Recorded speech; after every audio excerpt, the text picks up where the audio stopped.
Welcome to the Consulting Success Podcast. I'm your host, Michael Zapersky. In this podcast, we'll dive deep into the world of elite consultants, where you'll learn the strategies, tactics, and mindset to grow a highly profitable and successful consulting business. Hi there, and welcome back to another episode of the Consulting Success Podcast. Joining Michael on the show today is David Henzel. David is a remarkable serial entrepreneur. Originating from Germany and now residing in Turkey with his family, David has built, managed, and sold numerous companies. Today's discussion will shed a light on David's extraordinary talent for transforming creative ideas into productized solutions, providing a blueprint for you to emulate his success. But before we get there, as you'll hear, David emphasizes the importance of learning from others, whether it's from a friend, a mentor, or a coach. Having someone hold you accountable is truly the key to unlocking your success, and that is where the Consulting Success team can help you. If you'd like to work directly with the Consulting Success team and receive personalized coaching and support to optimize and grow your consulting business, marketing, and revenue, visit consultingsuccess.com to learn more and apply today. Okay, now let me tell you a little bit more about what you'll learn from today's episode with David. The first being how to transform a simple idea into a compelling product or service that resonates with your market. How to unleash the potency of recurring revenue streams. How to experience the thrill of orchestrating success from behind the scenes. Why you should run your business like you run your life. Why you should resist the allure of offering multiple things and instead become a specialist. How content creation can fine-tune your offering and supercharge your pipeline. Be sure to focus in to uncover David's formula for identifying stellar business partners and how to master the art of recruitment, plus so much more. Here to share with you his expertise is David Henzel. Enjoy.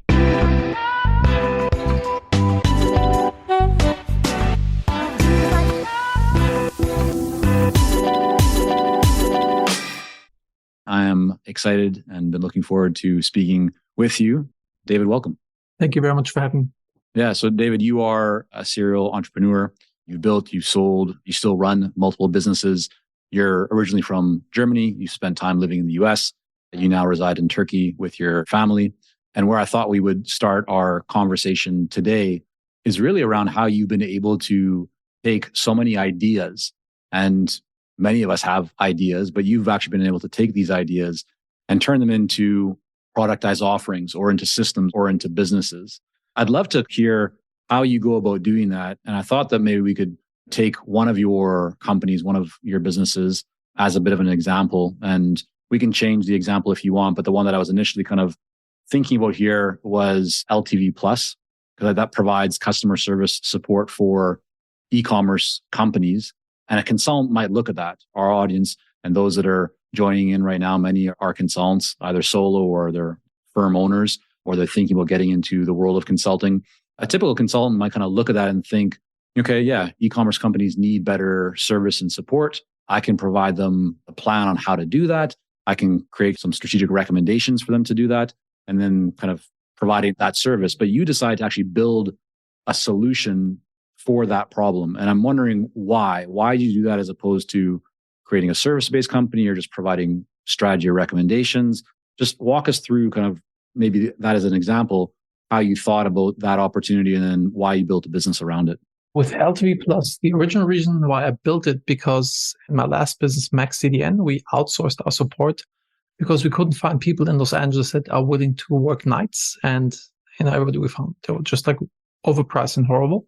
We looked outside of the US and we found somebody in Serbia who was absolutely amazing. And then we just like built a team around him. And I want to give the same experience that I had there to other entrepreneurs. This was like the original idea. I personally do not have a consulting business because I do not want to create a job for myself. I have a not to do list, and one of the items in the to do list is like, do not be in the org chart. I like to be kind of behind the scenes and kind of building something that runs by itself. Because often, like as a consultant or like as people say like, hey, I'm an entrepreneur, I have my own business. But often you just create a job for yourself. I think to really get to the point that you have true freedom is when you manage yourself out of the business and put systems and people in place that they can run this for you. So you can work on the business, not in the business. So I guess that's the key thing why I like to build, something like this, like a service offering. And we have actually lots of consultants in. Also, that's another thing. I love recurring revenue with LT Plus, mainly with Task Drive. We do lead research, provide SDRs, sales development reps. We have a lot of sales consultants that come in, do their work with clients, and then they recommend us at Task Drive, and they leave at some point, and they still get Task Drive as recurring revenue, so they get a kickback from Task Drive for recommending this. Where did this come from, though? Like the idea that, as you said, you want to be behind the scenes. You don't want to be the brand. You identify ideas. Many of those, right, are ones where it creates recurring revenue. But when did that clarity come in your mind, or that decision come in your mind that, yeah, I don't want to be the one doing the work. I want to develop the idea, build a team around it, be behind the scenes. Where did that come from? Doing this for a very long time and figuring out like where do I fit in best and what gives me the most joy and what's, I guess, my zone of genius. I like to systematize things. Also, another thing is I'm a recovering introvert. I was used to be very, very introverted, and just kind of being in the limelight and being the front-facing person is like, for me, a little cringe. Another reason why I like being behind the scenes is because I have this portfolio of companies and I cannot be the expert of everything. And when I start a new company, for example, UpCoach is a platform for coaches to run their coaching business better, and also businesses can run their business inside of UpCoach. Agencies also use it as their portals where clients can log in. But the point that I want to make is I'm not an expert coach. I've been coaching my team members for 20 plus years. I'm not a coach, and I'm also not known as a coach. I partnered up with Todd Herman. He wrote the book, The Alter Ego Effect, and he's a rockstar coach, sold multiple coaching businesses. And when we enter the market with this product, we have instant credibility because we have this poster partner. We have immediate trust inside of the marketplace. It's a great point, and I do want to ask you more about how you kind of go about the partnerships, or as you said, you don't want to be the one in the limelight. The reality is you can't do all these things anyways yourself when you have multiple businesses. One thing I'd love to hear your perspective on is you have an idea. How do you go about validating that idea? What does your process look like before you decide to make a big investment of not only potentially money, but also maybe more importantly, time into something? What is your process, both a thought process or the actual kind of steps that you go through to make sure that you feel very confident this is going to work before you allocate your time and money to it? It doesn't work all the time. I like to start from the point of scratching my own itch. I have a problem inside of my companies and I want to solve it. And I look out in the market and see what's available. And if I cannot find the thing that I really want, then I enjoy building it. For example, UpCoach was for managing happiness, my program to help people to run their life the same way you run a business, kind of like an EOS entrepreneurial operating system for your personal life. I couldn't find something that was facilitating this. We built it and it kind of naturally progressed. But the process for this is, of course, get an MVP ready. And then you want to understand the jungle. Let me explain this work. So it comes from a story where each US general that was fighting the Viet Cong after 10 plus years after the war was over, he went with the president to Vietnam and they united and they talked. And the American general told the Vietnamese general, like, hey man, how could you beat us? We had like way better weapons, way more resources, way more people. I can't wrap my head around why were you able to beat us? And the Vietnamese general just said, because we understand the jungle better. So I can't be an expert in everything. So you want to understand the market and you want to understand what's in the market, what pain points are. I like the process of, I have this document, which is called Understanding the Jungle. And it's a set of questions that I ask people. What's their objective? How do they run their business? Which tools do they use to do certain functions inside of their business? So kind of to get an understanding of the lay of the land. Then I show them my MVP, or it can just be a PowerPoint presentation or whatever, just kind of like to bring the idea across of what I'm building here. And once I've gotten this, then I ask them like, okay, what really resonates with this? What's missing? And what is maybe not really relevant? What can be subtracted? Sorry to interrupt you, but who are you actually asking these questions to, like as part of this validation process? This ideally thought leaders in this potential customers. And I fill this in this Excel sheet, and at the end, I have like 50 or 100 people in there. And the beautiful thing is I have like at the top name of the person, link to LinkedIn, kind of like little information about this person. And then below it, I have like the 3 key takeaways that I got from this conversation. And this really helps me to shape my decision making. You can ask like anything like price point, how much would you pay? At the end, I always ask like anybody else I should talk. This could be of relevance. It's fairly easy actually to reach out to people saying like, hey, you're the rock star in this area. I'm building XYZ. I want to ask you some questions. And usually people to give their opinions. Just so people have a kind of a sense, let's say you reach, like how many people do you typically reach out to? And then what percentage of them would actually say yes to having that conversation with you? It all depends like how known you are in a certain space. For example, WP Engine, that's a WordPress hosting company. This is actually where I have this concept from. The founder reached out to 90 some WordPress lead thought leaders in the space and asked them that like, hey, would love to jump on a call. He said, like, I'm happy to pay for your time. I want to pick your brain on this. And I think 80 some people had a call with him and none of them charged him. It's like, it's very high percentage. I did this in the coaching space and this didn't work because coaches sell their time. So everybody wanted to get paid for this. So this did not work. It works really well. And the beautiful thing is, aside from understanding how the jungle really works, right? You build these potential customers, referral partners, then you're kind of like in the market. Yeah, you're building relationships with people that are in the industry. You're building relationships with them, and then you can kind of like keep them updated, like, hey, this is the process, this is what we're doing, blah, blah, blah, blah. Maybe like you make one of them your advisor or whatever, but this like has been like a proven thing. So just to summarize for everyone, kind of what I'm hearing is, in your case, you identify a problem that is relevant for you or something that you're kind of thinking about. You then research the market to see this to solve this problem. If it doesn't exist at a level that you feel is kind of satisfactory to solve the problem that you have, you or you have somebody on your team do some research to find who are the different kind of thought leaders or people that I could get some perspective on. You go through the understanding the jungle process by having all these conversations. That's comes into a bunch of summarized documents, your notes. And then from there, you go all move forward and decide whether it makes sense to build out this product or this offering. Is that correct? Correct. To give a little more detail, with TaskDrive, we do lead research. So I always use TaskDrive for this. They basically build me my dream 100 list of people that are in this space. Then we do some pre-targeting to show them ads, like you upload the email list to AdRoll or whatever. And you show them some videos or some ads about me and about these ideas. It doesn't come completely out of the blue. Then do some connecting requests on LinkedIn and on other social networks. It's kind of like a whole process of kind of like getting known. So it's like it doesn't come too cold of an outreach once you then respond. That makes a lot of sense. I love that. You then move forward building out the concept. What are you looking at in terms of metrics to decide, is this something that you want to plow more resources into or build? Like, is there a certain amount of in sales or number of clients that you want to see before you decide, is this something that we're going to scale up and really kind of put more fuel on the fire? Or is it something that just doesn't really seem like it's clicking as you look at that opportunity? It's like clicking. Is it like, does it flow? Is it a grind or does it flow? That's like the easiest way of saying it. If things are meant to happen, they happen. If they don't happen, they. We just did one Uber QA, like quality assurance idea. And, we built the whole software out and like blah, blah, blah, and did like all that jazz. And people were excited about the idea while interviewing them. They signed up, but then they didn't use it. And we just like couldn't figure it out and we just killed it. Sometimes it doesn't work. What was the time period between when you launched it and when you killed it? Like, how much time did you kind of give it to see whether it would work? I think it was like 6 to 8 months or something like this.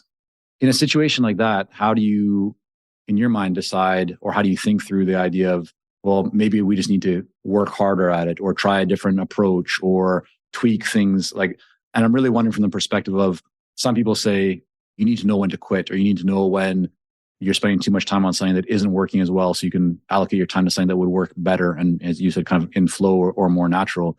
But sometimes people are concerned that maybe they're missing something or they could push a few more buttons. It depends, like, what's your personal mission and vision? If the thing that you're doing is really in line with, like, for example, UpCoach is like hardcore in line with my mission and vision because it's a transformation platform. It helps people to transform other people's lives. I'm super crazy about this. Even if the process takes way longer, make more money, more resources, whatever, I don't care. Doing QA for people, like, meh. Does it make money? Does it work? Is it running by itself? Cool. If not, doesn't matter. And also, like, the technology that we built there, we're going to use in other projects. So it's not really complete waste. But yeah, I guess that's.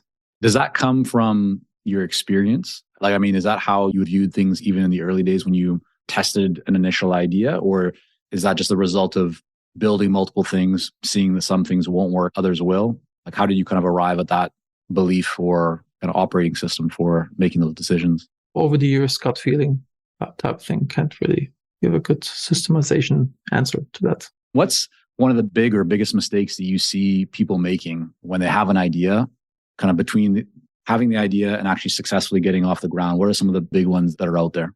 One thing from experience, sharing from experience, Shortlist.io is one of my companies who do backlink building. This was like the core offering, backlink building. And then my business partner wanted to do like a bunch of other things and website design, web development, and a bunch of other stuff like blog post writing and and then marketing agency ads and like all that jazz, right? And the big problem with this is then you have bench. You have people sitting on the bench. If you do like one thing really well, it's like rinse and repeat, hammer, hammer, hammer, hammer. Once you dilute your positioning, it's a problem. Like people come to your website, they don't know what to do. Before it was like, okay, backlink building, bada boom, I want this. And then you have this big team. We just lost a client that we hired this guy to do the Google ads.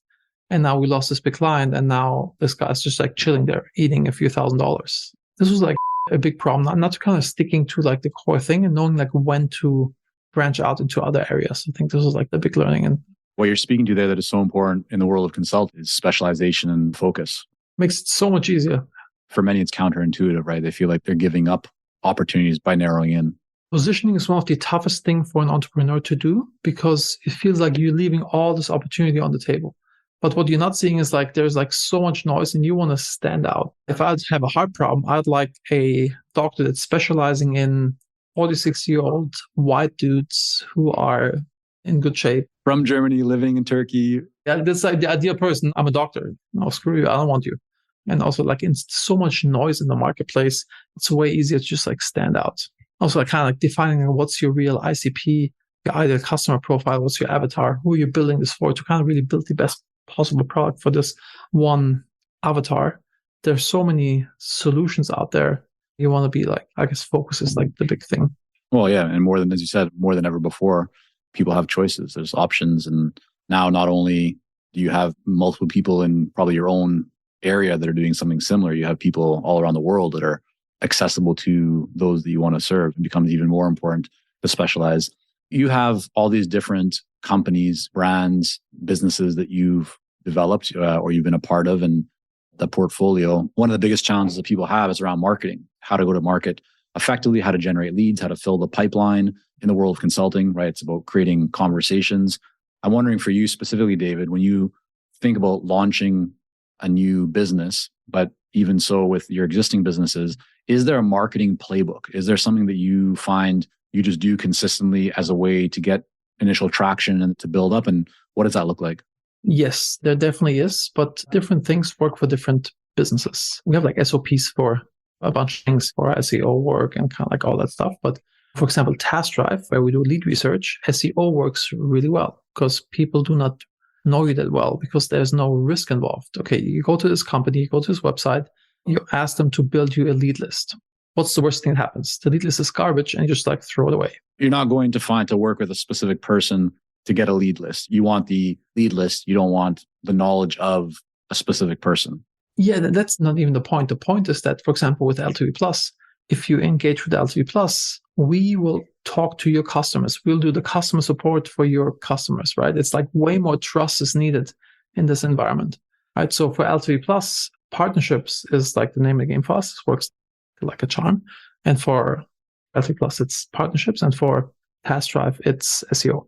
How do you know that? Like, how have you found or decided or come to the realization of which is the right channel for which business? So with LTV Plus, it's partnerships. In these businesses, it was trial and error. So you tried a bunch of things, you found something that worked. And then when you find something that works, do you tend to just go hard on that one thing?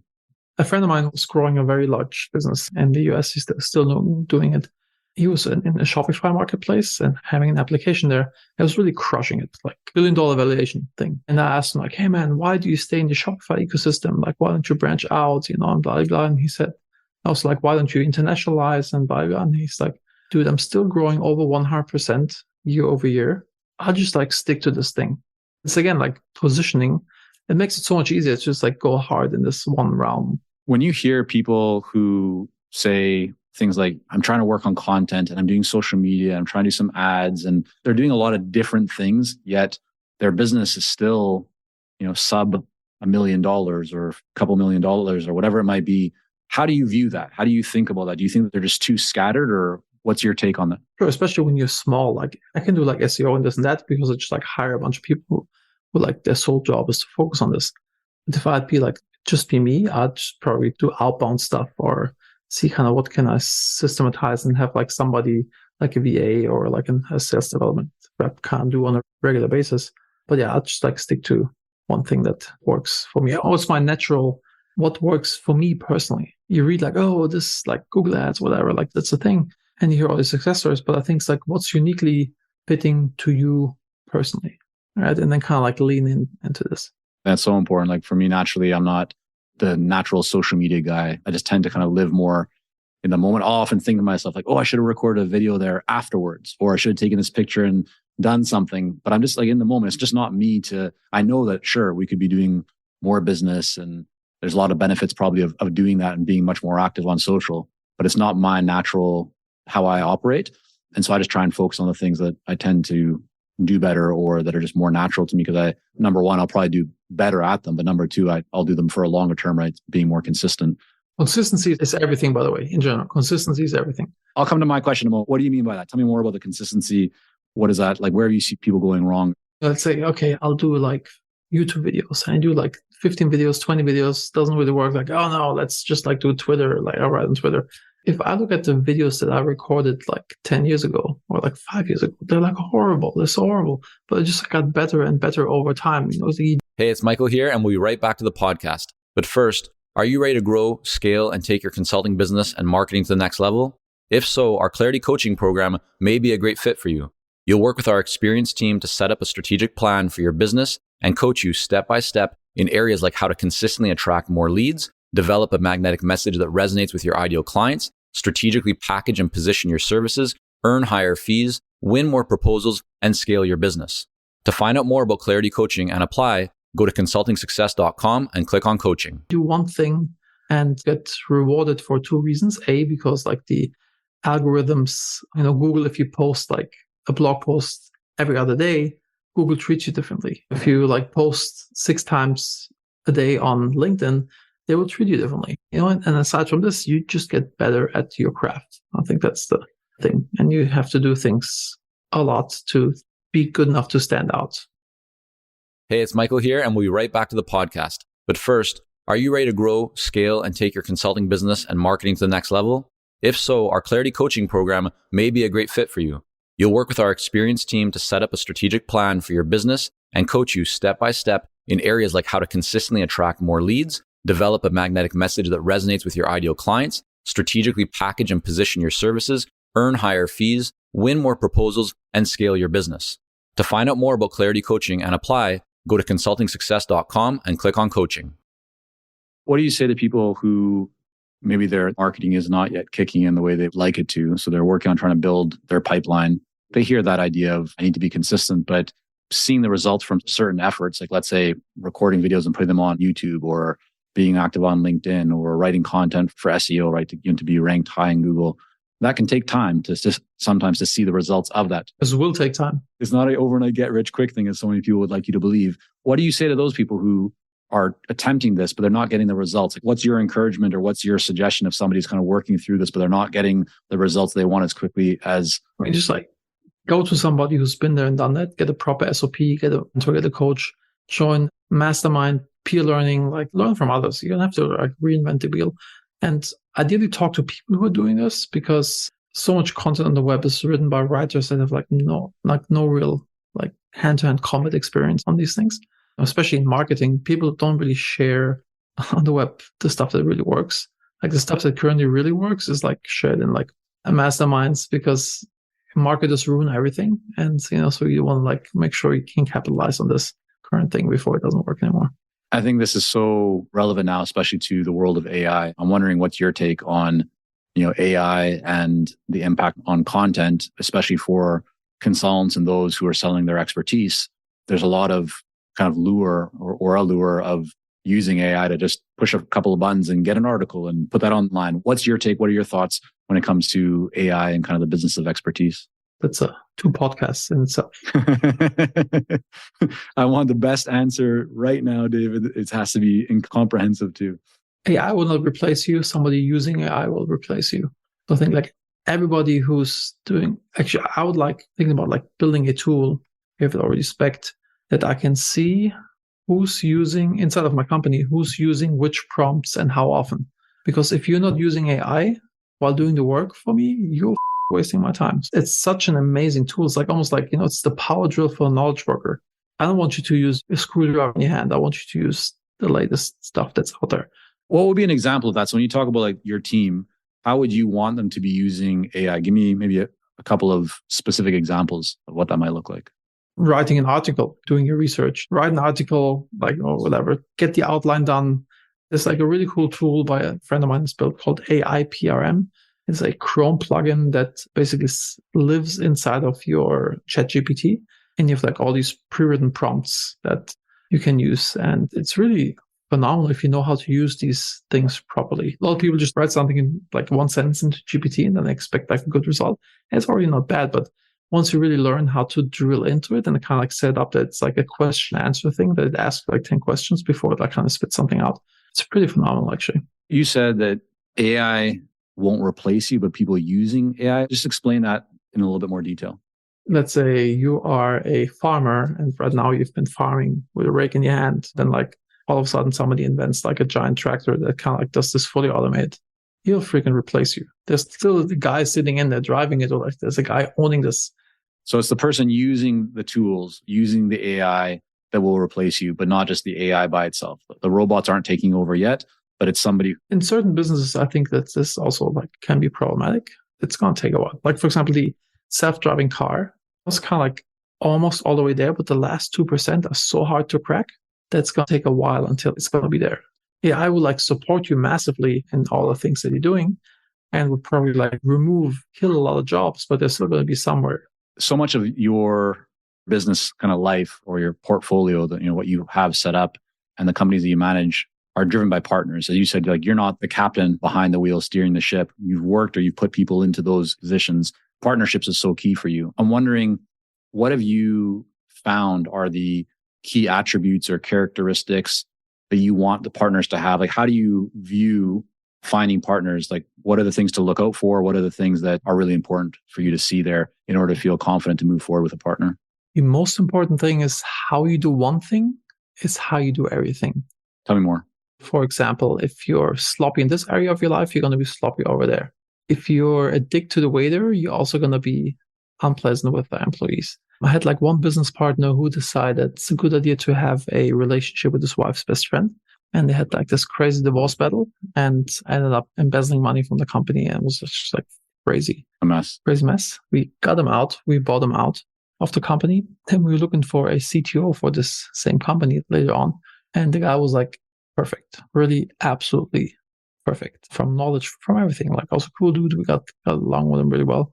And we had like everything drafted already. And then we said like, okay, let's meet at my business partner's house. Let's hang out on the weekend. Let's hash the details out. Let's have some fun. And then we'll start rolling. And he comes to my business partner's house and with a woman and he's like, who's this? Like, oh, that's my mistress. I'm like, hey, dude, like it's over. Can't do this. Did you tell him that in that moment, like as soon as he showed up, or did you save that for a little bit later on? Or how do you deliver that news? Because now I think people want to, this is a good story. I talked to my business partner. We talked, he came in, we were like in shock. And then we talked about it. It's like, yeah, it doesn't fly. We can't do it. Do you look for little red flags like that, or not so little? And this can be like from like being politically correct or whatever. It's like people can see this like very wrong. But I think in Germany, it's, if you're late on a regular basis, I don't do business with you, right? If you are extremely obese, and there can be like health reasons for this, but most time if somebody's obese, it means that something in their life is not in order. If somebody has like BO issues, if he can't keep himself clean, or if somebody cheats on his wife like crazy, takes too many drugs, like drinks too much, if something's like off balance here, it's going to be off balance there. That's for me, that's the best way to measure if I want to be with somebody or not. And what about in terms of experience? Like when you're looking for partners or to put people into the companies that you run, how important is it that they have experience in that specific industry compared to just that they have? What are you looking for? Tell me more about like the skills. It really depends on, for example, like if this person is the poster child in this, for example, with Todd, he brings trust and he brings the knowledge and he brings, I guess, like mainly the trust in the marketplace. then of course. But if he's like the CEO type operator, an implementer, they have to business experience, ideally like having this role we've done before, and just like ambitious, smart head on the shoulders. That's just like all that matters. It doesn't have to. Of course, it helps if they have been there and done that. It's like the best scenario. It's not necessarily. You put somebody's in the driving seat. You are observing there. You're there to support them. Businesses, though, have a lot of different data points, right? I mean, there's a lot of different metrics or interactions. I'm wondering, what do you look at? You're not the one driving the bus, right? Or driving the boat, if you use kind of that captain metaphor, but you want to make sure that you're on the right course, going to the right destination. What are you actually looking for, David, on a day-to-day, week-to-week, whatever it might be, quarterly basis? What are the metrics that you're paying attention to and focusing on to make sure that things are moving forward? Because again, there's a lot of metrics out there, right? A lot of data. What are the points that you care the most about? Also really depends on the business.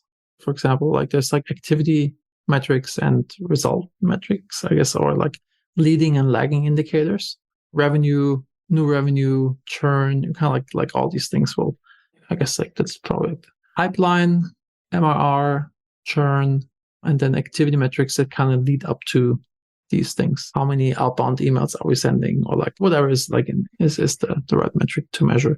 How granular do you get when you're reviewing? Everything should be granularly listed for the occasion that there's a problem and you have to drill in. But I'd just like to see like a high level overview of like 5, 6, 7, 8 things.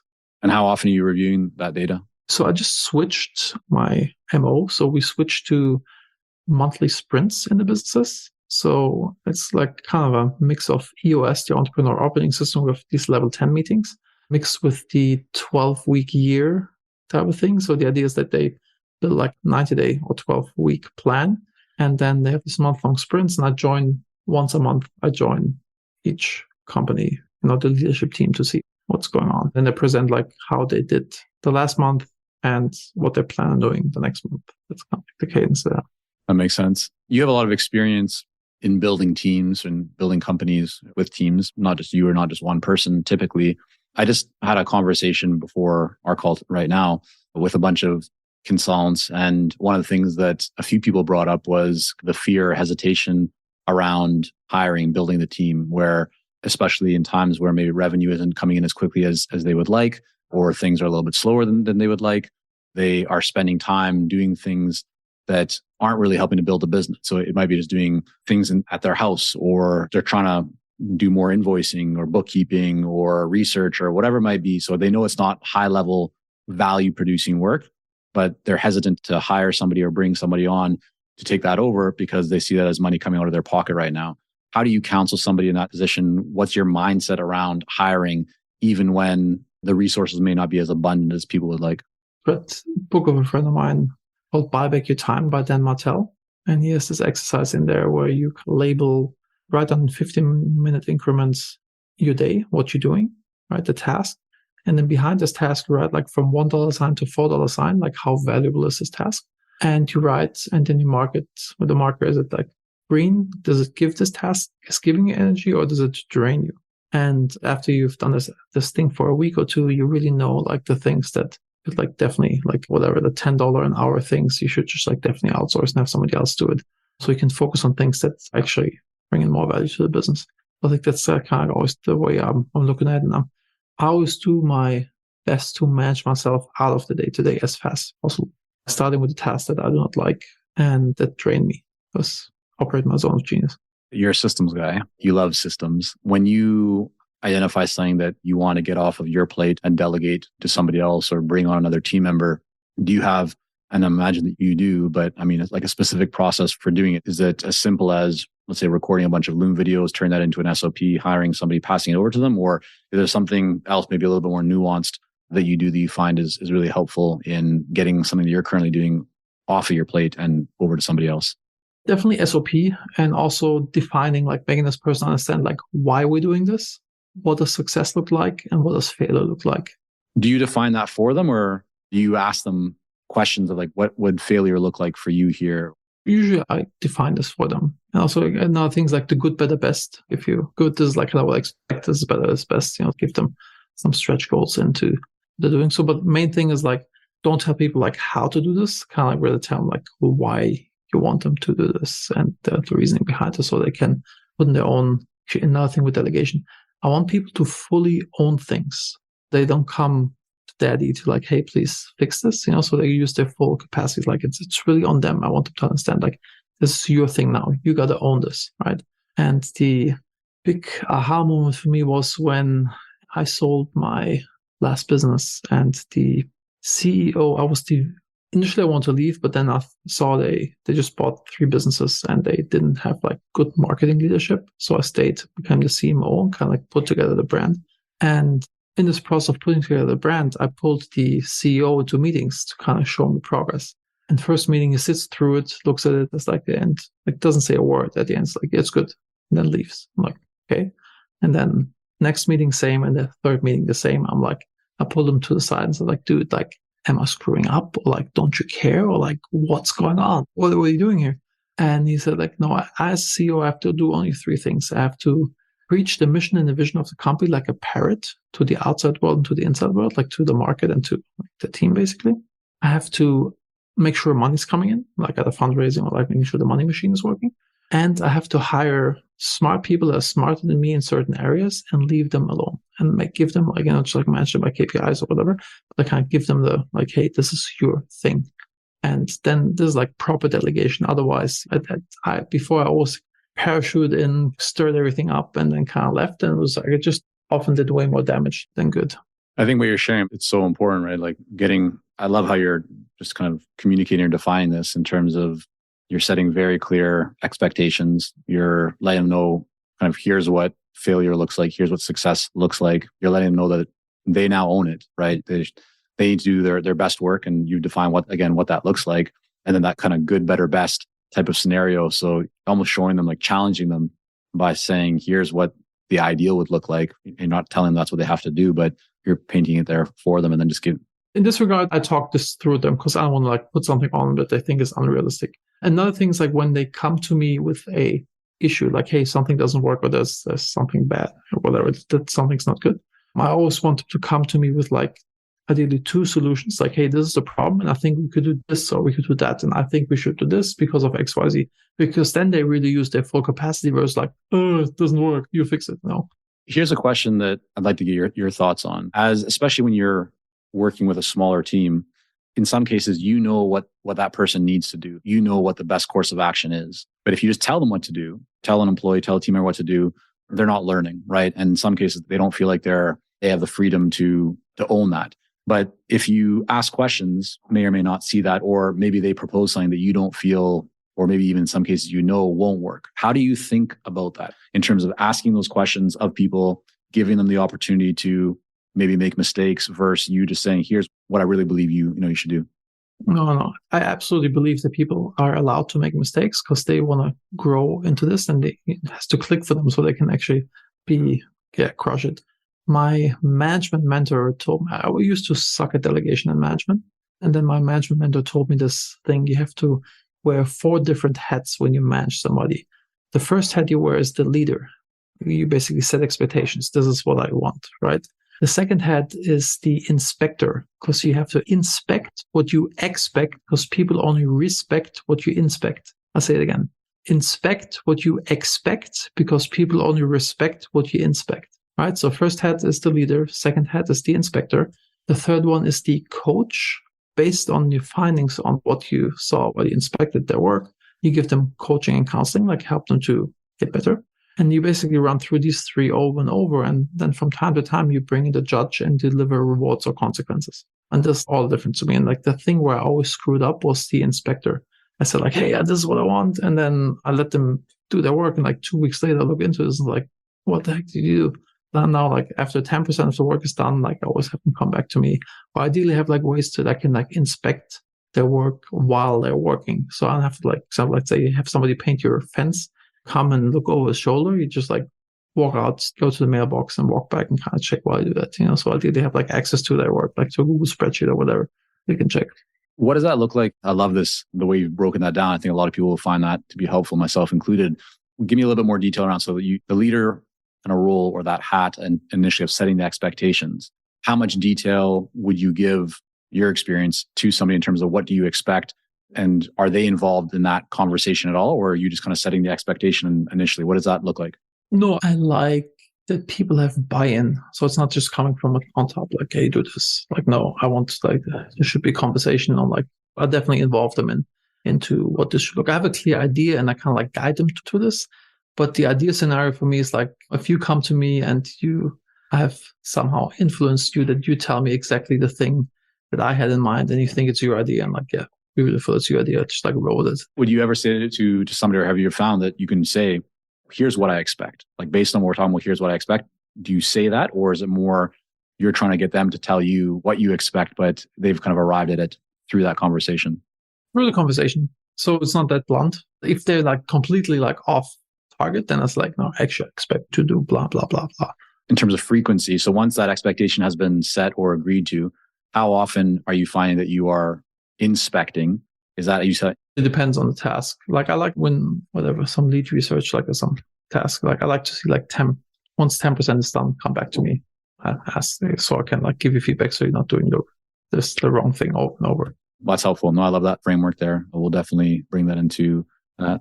It's all about them systems. Yes, exactly. David, I know there's so much more that we could talk about. I have a bunch more questions. I want to respect your time though, because I know we're getting here to the top of the hour, or at least to the hour's mark. Maybe just before we finish off, I mean, I know you talked about Dan Martell's book, which is a great one. Is there another book, could be fiction or nonfiction, but something that you've read or listened to in the last 6 months that you would recommend to people? I haven't read them in the last 6 months, but I think the ones that I can really see consult, especially when you want to take like your business to the next level and not actually become an entrepreneur, that you work on the business, not in the business. From 6 to 7 figures, I really enjoyed that. Then Build to Sell, also a good one. EOS, Traction, the Entrepreneur Operating System. By the way, there's like another one called Traction, which is written by the DuckDuckGo founder. You have to be like specific. It's Traction by Gino Wickman. Because actually with Dave, who runs Shortlist, I told him like, hey man, all the businesses are running on Traction, please read Traction. He said, cool. Next time we met, I asked him, did you read it? It's like, yes. And then you start talking about it, like, dude, what have you been smoking? What are you talking about? So there's like another one. Different book. These are the books that I'd recommend. All great recommendations. Finally, where's the best place for people to go to learn more about what you're up to, David? Because I know there's a whole bunch of portfolio companies and I'd prefer to get one link as opposed to all the different ones. So what would you suggest people who to kind of... You can go to henzel.com, which is davidhenzel.com, which is my website. You can connect with me on LinkedIn. Please tell me that you heard me on Michael's podcast, and then I'll request, and then I accept the request. If like the random request, I do not accept. UpCoach may also be relevant for you to check out. Yeah, we'll link all that up in the show notes. And then again, for everybody, the reason I was excited to have you on is you've been involved in building so many different businesses, taking ideas and really productizing them and implementing systems, building teams around them. And so often this is something that consultants, as they continue to grow or scale, they need to get better at. Yeah, David, everyone is a wealth of knowledge in this area, and highly recommend checking out what he has going on across all the different companies and connecting with you on LinkedIn. David, thank you so much for coming on here today. Really appreciate it. Thank you for having me. I hope you enjoyed today's episode between David and Michael. If you did, then as always, be sure you hit that subscribe button wherever you listen to your favorite shows.